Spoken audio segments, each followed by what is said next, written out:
Sports Minutes with Ziaul Raushan. Money FM 89.3. It's time for Sports Minutes with me, Ziaul Raushan. Today we're going to dive into the sacrifices an athlete makes, not just for personal glory, but for the flag they represent, for history, and for the love of their sport. Every athlete faces a moment where they must make an impossible choice: financial security or the pursuit of a dream. For our guest today, that moment came when she walked away from a stable career in healthcare to choose sporting glory. And if that wasn't challenging enough, she now balances her boxing career with a unique and emotionally demanding job as an embalmer. Danisha Mathialagan is no stranger to making history, becoming Singapore's first boxer in decades to qualify for the Asian Games in 2023. Now a full-time boxer, she's pushing herself further, training relentlessly for the SEA Games at the end of 2025, determined to bring back a medal for Singapore. Danisha, welcome to the show. How are you doing? I'm good. I'm excited to have you, and that's because your story is one of so much courage. Let's start at the beginning. This huge decision you had to make to break your scholarship bond and pursue boxing. Take us through the moment when you decided and what was going through your mind. Well, I've been thinking about breaking my bond since the start of my uni years. Especially like in the first year itself, I was already like, you know what, is it a good decision? Because I knew that I wanted to box, and you know, as an athlete, you have only a certain number of prime years left, right? Yeah. So from then on until like 3 to 4 years later, when I was graduating, that's when I decided, okay, you know what, I'm going for it. So the seed was already planted in year one. Yes. How then do you still focus and go out and complete your degree? I mean, I feel like if I'm already like 2 legs into something, right, I'm the kind of person that will definitely just complete it. Okay. Yeah, and also like having a degree is like a backup, you know, especially in our Asian culture and society. Yeah. You're stealing my questions now. I'm going to talk about the Asian culture in a short while. But first, giving up financial security is never easy. Asian or not, right? Everybody wants that stability. You have decided to go against the grain and do something completely different. In fact, you forked out financially to pay back your bond. What was it in your head that convinced you that this is the right thing for me to do? There are a lot of people out there who have actually asked me this question. Well, you know, this is actually not a small sum to pay back. It's quite a big sum. But in my head, I always thought about like money can always earn back. Like I said earlier, I'm at the stage of my life where I can, you know, choose to just go to work and give up boxing. And maybe in the far future, I might be like, what if I had done this? If I could have done this, should I have done this and that? And you know, I didn't want that kind of questions lingering at the back of my head. And if I could, after my boxing career, I can still go and work. It's not going to be a big issue. So yeah, that's why I chose to give up. It wasn't even like a tough decision. I was like, yeah. And the money you speak of is a 6-digit sum, if I'm not wrong? Yes. Thanks for rubbing it in. No problem. For those of you who want to know that 6-digit sum, go read the Straits Times article. It is in the description below. Let's touch on the reaction from family and friends. You obviously have convinced me in the opening 5 minutes of this conversation that was the right decision, but I'm guessing the conversation with your family especially must have been a bit harder. Yeah, for sure. I actually asked them for their opinions my second year of uni, third year of uni. So every year I do ask my mom for her opinion, thinking that it might change, you know. Like, you know, first year she said, no, don't break it. And then subsequently she might say, yeah, you know, go ahead and do what you want. But I know it was never that. She was like, you know what, just go and finish up your bond. It's just 4 years. But to me, after that 4 years, I'm going to be like 32. And during that 4 years of working, I don't think so I'm able to box because I have to do shift works and stuff like that. So it's definitely going to take a toll on my boxing. But, you know, after sitting down and talking to some of my friends and family, they did say that, I mean, if that's what you want, go ahead, you know. Like, we still support you no matter what you choose to do. I think that's amazing to have that village around you to support you.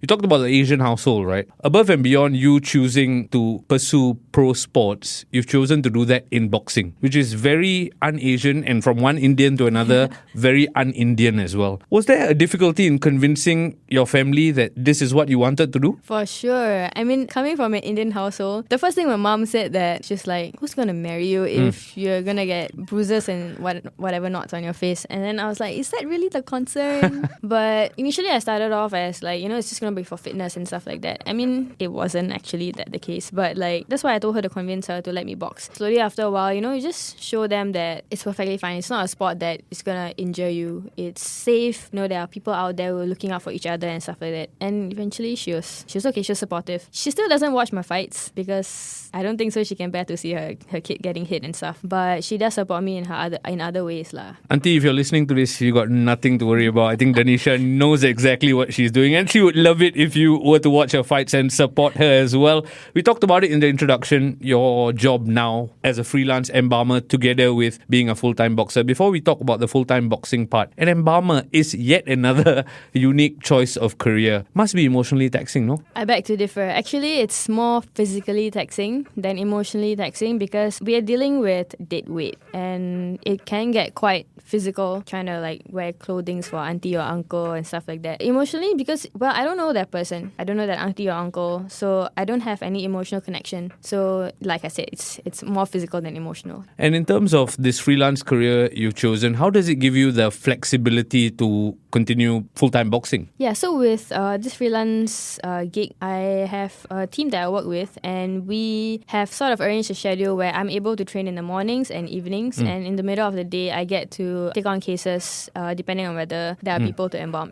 Yeah, so this schedule sort of works out for me. It allows me to train lah. Danisha, you touched on not wanting to live with what-ifs earlier, right? Does that add a layer of pressure when you train for certain tournaments like the upcoming SEA Games for you? I definitely do feel the pressure because there's so much spotlight on me, especially in the boxing scene. But I've been working with Sports Psych. Shout out to Nina. She has done so much like for me. Like, it's so crazy how sports psychology can change your perspective on so many things. And I think that sort of helps me like cope with the pressure for the upcoming games and stuff. And just to dive a little deeper into the mental aspect of what you speak of, right? You talk about Nina helping you. Is that just outside the ring, or does she also help you for how you perform inside the ring? Both as well, outside. I feel like when we talk and we converse during our psych sessions, it's mainly boxing focus, but I see it slowly leaking into my daily life as well. I mean, it's all connected. Let's rewind the clock slightly to 2023. You qualified for the Asian Games in what was a historic moment for Singapore. How did it feel like to be the first Singaporean boxer in, I want to say, about 50 years to achieve this? It definitely felt very surreal. It was, I don't know, something that boxing never really expected. In our heads was SEA Games, you know. Every year after year after year, it's like we need to qualify for the games, SEA Games, SEA Games, SEA Games. It was never about Asian Games or going any further than that. So to actually qualify for Asian Games, I think it was a really big blow up for boxing, and it felt good to finally let the general population like sort of put a spotlight on boxing. Yeah, to make it almost mainstream and be part of the conversation, right? Are you used to the attention you're getting now? Yeah. Nice. All right, we talk about the 2023 Asian Games, right? You talk about the surprise of getting there, but being there must have been such a steep learning curve for you. What were some of the lessons you brought back? Well, I was alone at the 2023 Asian Games. I didn't have teammates with me because I was the only one who qualified. So it's just me and my coach. What I learned was you only have yourself. So, you know, building the trust with yourself and everything else, or building a trust with your coach, it's going to take you a long way. It's not just, you got to rely on yourself after a while. Yeah. And during Asian Games, I fought one of the biggest boxing nations, which was Uzbekistan. I let a lot of mental pressure get to me during the fight. I didn't really do too well, but, you know, end of the day, what I learned is nobody cares, actually. People who genuinely want to support you will still be there no matter what. That's so true, right? That applies to every aspect of life almost, not just in the ring. But I like what you're saying. Let's talk about the SEA Games, which is, as you mentioned, an immediate goal for you in 2025. Before we touch on the 2025 edition, you've missed the last couple of SEA Games, and I understand that was particularly difficult for you. Talk me through it. Yeah, because I really, really wanted to go to SEA Games so that I can get the medal after 2019. I didn't get to medal during 2019 Philippines SEA Games. So in my head, I was like, you know what, I'm going to go for the next couple of editions. Yeah, so in 2022, I didn't qualify. I'm not say qualify because they didn't have my weight class. Yep. So again, there goes. Then the next one, I didn't have enough fights because it was during COVID and stuff. So I also didn't get the opportunity to qualify. So it's quite emotionally draining for me because I did prepare as much as I can. I was very consistent with training and stuff. So not being able to represent the country at such a big stage, it was really hard for me. And when you mention those incidences, you do sound quite downbeat, right? My question is, how do you find it within yourself to pick yourself up and go again? Is that an upbringing thing? Is that just who Danisha is? I think that's, you're right. I think that's just who I am. And also, I mean, not just me, but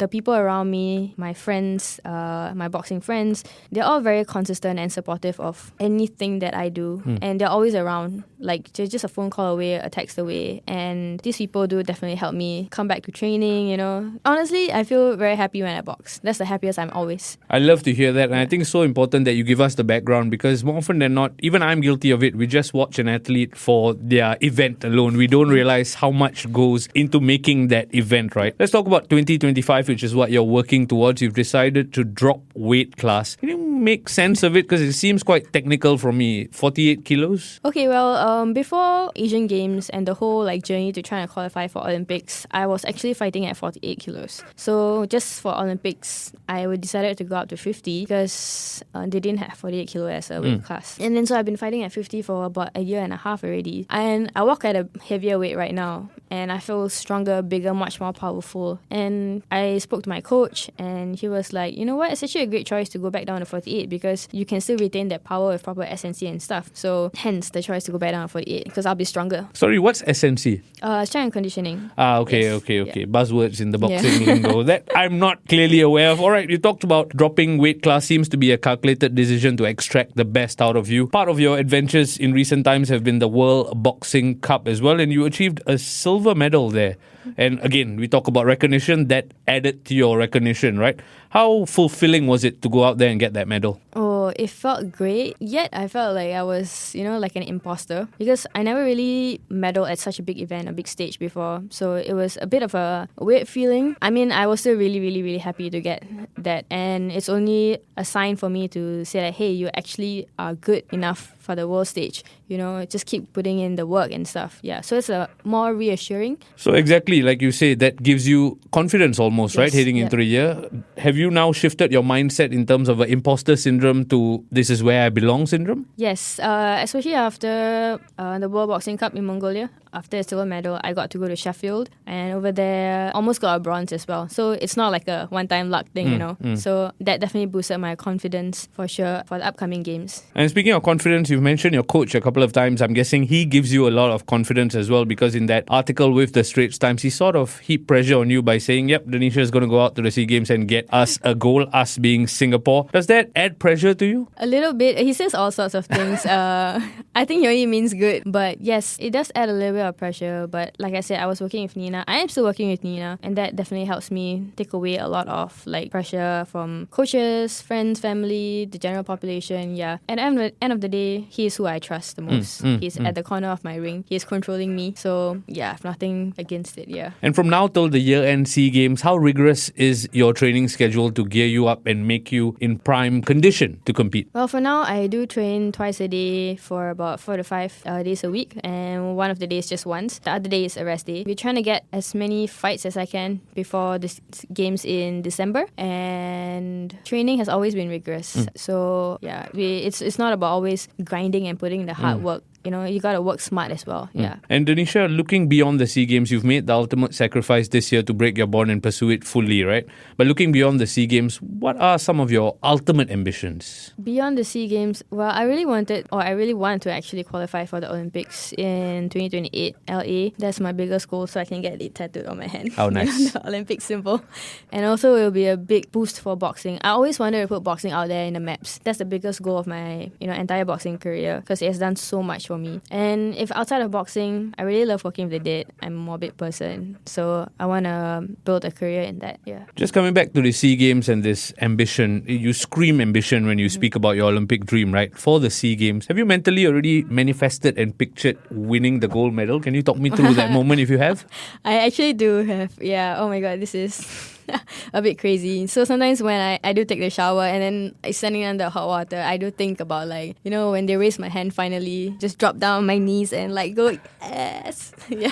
Amen to that. I hope it comes true for your career and for Singapore as well, right? Yeah. Danisha, you've been so bright with your energy, yet so courageous with the choices you've made. Just for our listeners, some of them might be sitting on a fence about a decision or two. It doesn't have to be sports related. It could be anything, right? What's your word of advice in terms of following your heart? I always believe that your heart will tell you something and your mind will tell you something. Your mind is always more rational. But at the end of the day, you don't want to sit down with regrets. Like, you always hear your grandparents say, like, oh, last time I should have done this, I should have done that. Like, no, don't ever do that.